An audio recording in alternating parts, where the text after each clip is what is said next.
Et salut à tous, c'est Alrof et donc aujourd'hui on se retrouve pour une nouvelle vidéo sur Destiny 2 pour débloquer le nouveau glaive exotique lourd morsure hivernale. Et si cette vidéo vous a aidé, un petit like ça fait toujours plaisir, partagez-la puisque ça peut aider d'autres personnes évidemment. Et abonnez-vous si vous ne voulez pas rater les prochaines vidéos sur Destiny 2, on est parti. Cette vidéo est sponsorisée par Blazing Boost. Avec la sortie de Lightfall, ils ont toute une série de nouveaux produits et celui qui peut vous intéresser est le Sherpa Day One, car comme vous le savez, le Day One durera non pas 24 heures mais 48 heures. Donc vous pouvez vous aussi avoir cet emblème exclusif. Ils analyseront votre profil pour voir si c'est possible et si ça ne l'est pas, vous aurez 15% de moins sur un week one juste parce que vous avez rempli le formulaire. Si vous voulez me supporter directement, il suffit de cliquer sur le lien dans la description, remplir le formulaire et voir ce qu'ils peuvent faire pour vous et votre prochain Day One. Et grâce à mon code WOLF7, vous aurez une réduction non pas de 5% mais 7% juste pour l'occasion. Merci à vous. Pour pouvoir ne serait-ce que démarrer la quête exotique qui vous donnera à la fin ce nouveau glaive exotique, il faudra au préalable faire quelques étapes et pas des moindres. En effet, à la fin de la campagne de Lightfall, vous allez avoir la possibilité de découvrir le Hall des héros qui se trouve tout en haut de Neomuna, juste à côté du bassin des Puka. À l'intérieur, vous y trouverez l'archiviste de la cité qui contient justement la quête exotique. Mais vous ne pourrez pas la prendre directement car vous allez devoir faire les autres quêtes qui se déverrouilleront au fur et à mesure de votre progression. La première quête qu'il faudra faire sera celle qui s'intitule Bienvenue dans le Panthéon des héros. Il faudra alors écouter les 8 enregistrements en interagissant avec différents terminaux de la zone. Vous pouvez les enchaîner, vous n'êtes pas obligé de tout écouter. Il faudra ensuite interagir avec les mémoriaux endommagés qui se trouvent au fond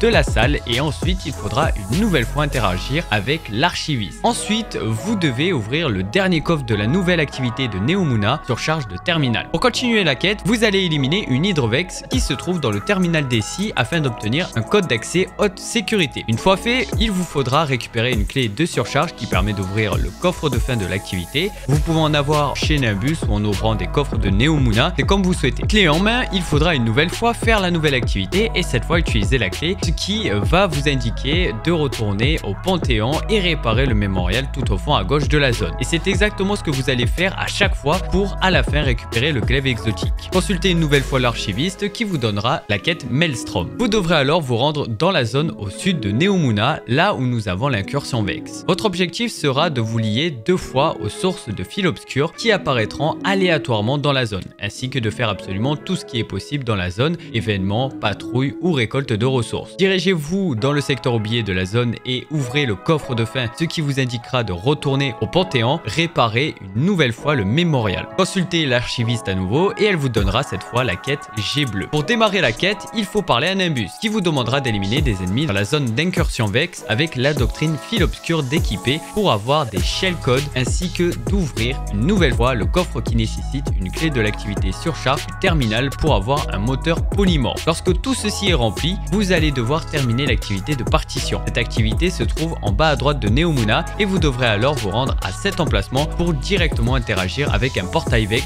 qui vous permettra de faire la partition. Une fois cette mission accomplie, retournez au Panthéon, faire ce que vous avez déjà fait pour la quête précédente, réparer le mémorial et parler à l'archiviste. Et on arrive enfin à la partie de la quête exotique fouleuse qui vous donnera à la fin le glaive exotique. Cette quête va se dérouler sur 3 resets journaliers car il faudra que vous ouvrez 3 fois le coffre de fin de l'activité surcharge mais dans les 3 zones différentes. À la suite de cette étape, vous allez alors éliminer un maximum de l'armée de Calus pour avoir des données de localisation ainsi que de nettoyer le secteur oublié qui se trouve juste au niveau du vaisseau de Calus. À l'ouverture du coffre, vous allez devoir retourner voir l'archiviste qui vous indiquera de réparer le dernier mémorial. Mais contrairement aux quêtes précédentes, ce n'est pas fini puisque vous allez devoir vous rendre au refuge de Maya en bas à droite de Neomuna pour refermer les déchirures et éliminer des hydres qui s'y trouvent. C'est bon, vous avez fait toutes ces étapes, vous pouvez retourner voir l'archiviste qui vous remettra le nouveau glaive exotique lourd morsure hivernale. Sur ce, c'est ici qu'on va cesser. J'espère que vous avez apprécié cette vidéo. Si c'est le cas, comme d'habitude, un pouce bleu, ça fait toujours plaisir. Dites-moi dans les commentaires si vous avez testé déjà l'arme, surtout sur les boss de donjon ou de raid avant qu'elle soit désactivée. Nous on se dit à une prochaine vidéo sur Destiny 2 où on se met sur touche.tv/France. Prenez soin de vous et prenez soin des autres. Peace and love, baby.